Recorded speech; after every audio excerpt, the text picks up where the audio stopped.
Hello kids, today we will be studying a second chapter of civics, that is diversity and discrimination. So, as we all read in the previous chapter, that diversity means variety, whereas discrimination means inequality or unequal treatment given to the people. And now here the main topic is difference and prejudice. There are many things that make us what we are, how we live, the language we speak, what we eat, wear, the game we play, and the things we celebrate. All of these are influenced both by the geography and history of the place where we live.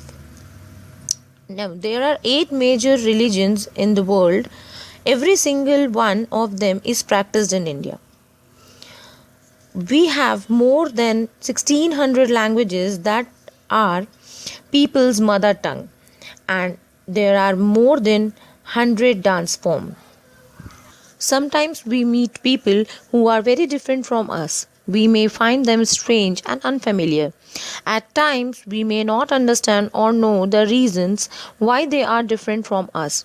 People also form certain attitudes and opinions about others who are not like them.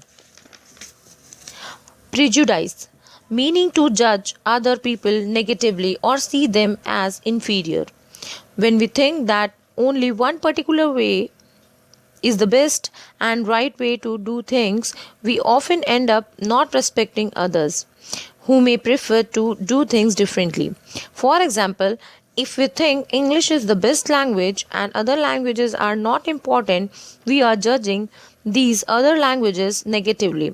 As a result, we might not respect people who speak languages other than English. We can be prejudiced about many things: people's religious belief, the color of their skin, the region they come from, the accent they speak in, the clothes they wear, etc. Often our prejudices about others are so strong that we don't want to form friendships with them. At times, we may even act in a way that hurt them. Stereotypes. When we fix people into one image, we create a stereotype. When people say that those who belong to a particular country, religion, sex, race, or economic background are stingy, lazy, criminal, or dumb, they are using stereotypes. There are stingy and generous people everywhere, in every country, in every religion, and in every group, whether rich or poor, male or female. And just because some people are like that, it is not fair to think that everyone will be the same. Stereotype stops us from looking at each person as a unique individual with his or her own special qualities and skills that are different from others. They fit large number of people into only one pattern or type.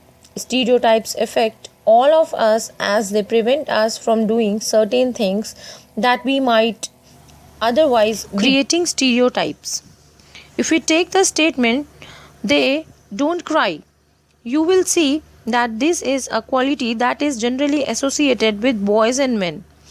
As babies or children, when boys fall and hurt themselves, their parents and other family members often console them by saying, "Don't cry, you are a boy. Boys are brave, they don't cry." As children grow up, they start believing that boys do not cry, and so that even if a boy feels like crying, he stops himself from doing so. He also believes that crying is a sign of weakness. So, even though both boys and girls sometimes want to cry, especially if they are angry or in pain. As they grow older, boys learn or teach themselves not to cry. If a grown boy cries, then he feels that others will either tease him or laugh at him. Inequality and discrimination. It generally arises due to stereotype and prejudice. Discrimination on religion, economic background, tribals, work like cleaning, washing, garbage picking, etc. Now, what is caste system? Caste rules were set which did not allow the so called untouchables to take on work other than what they were meant to do.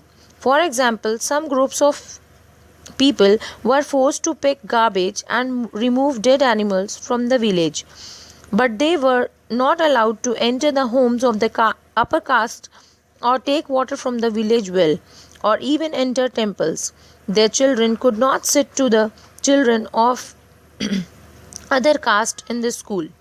Dr. Bhimrao Ambedkar, one of the greatest leaders in India, shares his first experience of caste based discrimination. Striving for equality. The struggle for freedom from British rule also included within it the struggle of large groups of people who not only fought against the British but also fought to be treated more equally. Dalits, women, tribals, and peasants fought against the inequalities they experienced in their life. When India became a nation in 1947, our leaders too were concerned about the different kinds of inequalities that existed. Those who wrote the Constitution of India, a document that laid out the rules by which the nation would function, were aware of the ways in which as discrimination had been practiced in our society and how people had struggled against this. Many leaders of these struggles, such as Dr. Ambedkar, had also fought for the rights of Dalits. Thank you.